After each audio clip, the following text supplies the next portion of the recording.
Cinema in minutes. In today's video, we will be going through an action thriller film entitled 6 Days. There will be spoilers ahead, chill out and enjoy. The movie begins when terrorist attacks in different places are shown on the television. In the year 1980, 30th day of April, a group of 6 Arabic men quickly but carefully enter a building, the Iranian embassy at 16 Prince's Gate in London. They pulled out their guns. As they ran towards the door, the people they passed by ran through their opposite way as if they knew what would happen. Then they open the door harshly, point out a gun to the guard, shoot gun everywhere as they command the people inside the room. Their actions made the people nervous and scared. Then the group mandatorily puts them in one corner of the room to monitor everyone easily. Day 1, they closed all the curtains around and locked all the gates and doors. The people inside the room were declared as their hostage victims. Also that day, a BBC duty reporter, Kate 80, walks towards the building knowing that her friends are getting their Iran visas. As she walks nearly to do the building, a police officer blocks her way for her not to come close. She then realizes that the embassy was occupied by the force of the terrorists. The scene then changes. A group of fully geared men, the Special Air Service Regiment, also known as SAS, walks in a room to practice a drill to perform great tactics led by their leader Rusty Furman. In the middle of their routine, they receive a message through a beeper. Rusty thinks that someone might push the wrong button. But then, they were called for the hostage-taking currently happening in the Iranian embassy in London. Back in London, a well-dressed and decent man, Max Vernon, chief inspector of the Metro Police, also was summoned to the incident. He enters the Montessori nursery school, 7 doors away from the embassy. He climbs up the stairs and walks into a room where the authorities are gathered. Also in that room, they receive a call from the terrorists, naming themselves as the Democratic Revolutionary Front for the Liberation of Arabistan. Their leader, Salim, talks to them as he demands to release the 91 Arabs held captive in Iran.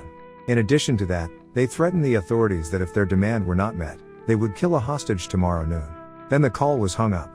After that call, the authorities assigned to the incident were introduced to each other, including Max. Then they somehow discussed a member of them, PC Trevorlock, who was one of the hostages. Then they prepare all the needed types of equipment, including a camera and a telescope, to monitor the area. On that night, different TV stations were gathered outside the Iranian embassy, setting up their cameras to capture every detail of the incident, including the BBC. The scene then changes. In the Cabinet Office briefing room, the authorities are gathered up discussing all the possibilities and suggestions that need to perform. Also that night, the SAS finally reaches London. They bring up all their guns and tools needed as they go to the Royal College of General Practitioners, a room next to the Iranian embassy. Day 2. In the room next to the Iranian embassy, the SAS were preparing and gearing up themselves to storm and burst into the building where the terrorists are in, while Rusty was having his cup of coffee, walks into a wall of the room where he stares at the photographs of the hostages. The SAS were then instructed that if somebody got killed by the terrorist at any moment, they were going to storm out the building. At the SAS mobile command post, behind the Iranian embassy, Major Hector Gullen, the SAS unit commander, walks into the room monitoring the incident. While back at the Montessori nursery school, they receive again a call from the terrorists demanding and arguing to set free their Arabian comrades. The interpreters receiving their calls were very pissed by their actions. Later that day, Major Hector beeps the SAS to be ready as the deadline of the terrorists is in 15 minutes in full gear. The SAS bravely walks through their designated posts. Then an official went to Max and told him what's going on and all the plans of the head of the SAS unit. He is not convinced of what's happening and comes up with a plan that cannot result in any violence. In his eagerness, he then calls the terrorists. He then answered by the leader, Salim. Max tries to calm up the situation and negotiate with them peacefully. He then explains carefully what needs to be done and adds that if Salim can free up a hostage, maybe it will help ease the situation. Then suddenly, a gunshot was heard. The authorities were alarmed, and the SAS was already on their posts. Then a man can barely walk and walks out from the room where the terrorists are. The police near help him get into the ambulance as they think he was the one who got shot. But in good luck, he was just an ill hostage who got freed up by the terrorists because of his illness. Back in the room where the authorities are in, they receive a confirmation of the hostage that has been freed. The SAS orders the unit to quickly stand down. Then, Max immediately thanks Salim for doing such action. Then he offers the terrorists food. In that way, he can get their trust. Salim agrees and demands Max to take the food himself. In the bravest manner, Max walks towards the Iranian embassy to give the terrorist a supply of food. He then uses a long stick to reach the window of the room. Salim sneaks out in the window and reaches for the food. He then demands Max that they need an Arab ambassador and a bus that will take them to Heathrow. A more heated conversation continues, but in the end, Salim agrees to the extension of 48 hours for his demands. Day 3. One morning, the SAS unit walk towards their vehicles, leaving the incident area. As they are on their vehicles, they are informed that their plan has been changed. The terrorists will be given a bus to take them to Heathrow, and they will attack while they are on their way. The scene then changes to the SAS unit practicing its tactics and plans on the day of the assault. Back at the office where the authorities were gathered, they talked about the plans and suggestions of giving the terrorists a bus to Heathrow, but the majority of the government officials disagree. Then the colonel tells the SAS to prepare a stronghold assault. In the night, the government gathers men to break some parts of the wall on the other side where the terrorists are in, and then they put a microphone device to spy and hear their conversations. Then, some unit of SAS sneak out to the building's rooftop. They found a light well at a glass panel. On that view, they can see terrorists abusing and threatening the hostages. That light well brought a good impact on their plans. Day 4. The terrorists are shown abusing the hostages. One of the terrorists, Faisal, gets one of the hostages and prepares him to kill. But then, Salim keeps convincing them to wait for the given hour. Their heated conversation was all heard in the other room where Max and the other officials were because of the installed microphone device. In that morning, while Max is hearing the argument of the terrorists, an official asks for his presence. He then informed that the Arab League has refused to be part of the negotiation and wants to have the terrorists have a safe passage out of the UK, but their government completely refuses. The scene then changes. Major Hector was shown talking to the leader of the SAS, and they've been discussing Rusty to lead the upcoming assault. Major Hector then agreed to the leader's suggestion to prove Rusty's ability.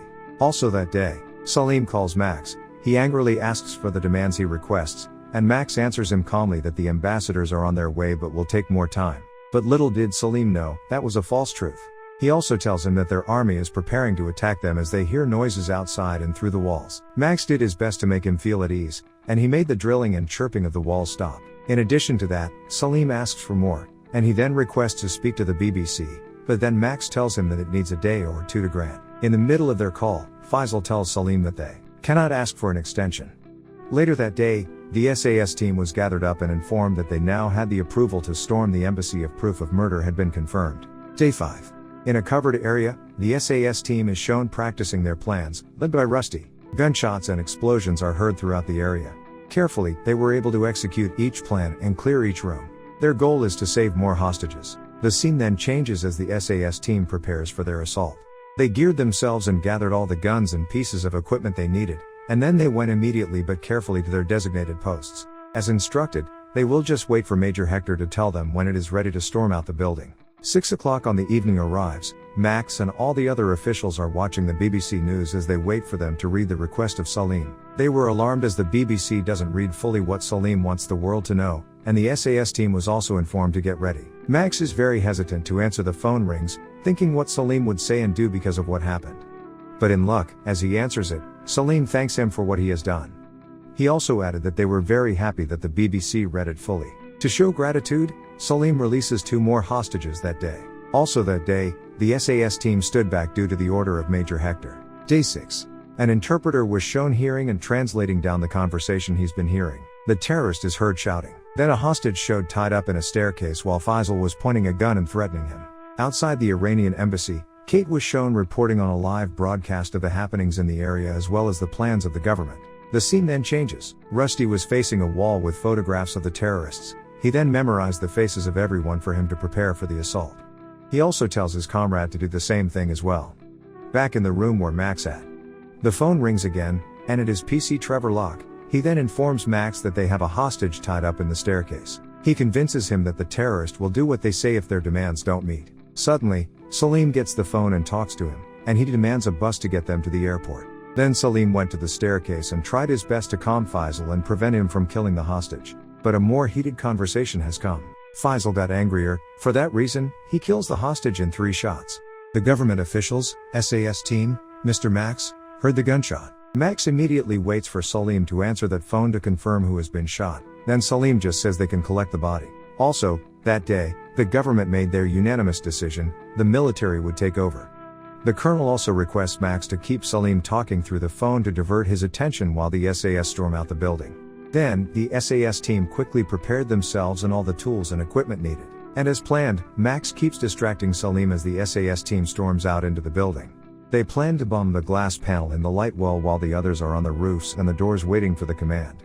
Salim heard a suspicious sound while they were still on the phone. He then hung up the call and ran immediately. That's when Major Hector signals the SAS team. They storm out the building through the windows and doors, clear up all the room to save all the hostages. Salim and the 4 terrorists had been killed. Then, the SAS led the hostages outside. As they went down the stairs, Rusty recognized Faisal as he hid among the other hostages. He kills him before it could even bomb itself. Outside the embassy, the hostages were searched, and then they found the 6th terrorist also trying to hide in the hostages. He was then arrested. The movie ends as it shows the footage of the actual event and the main cast and characters of the film. Thanks for watching. Subscribe for more videos like this and to help the channel grow.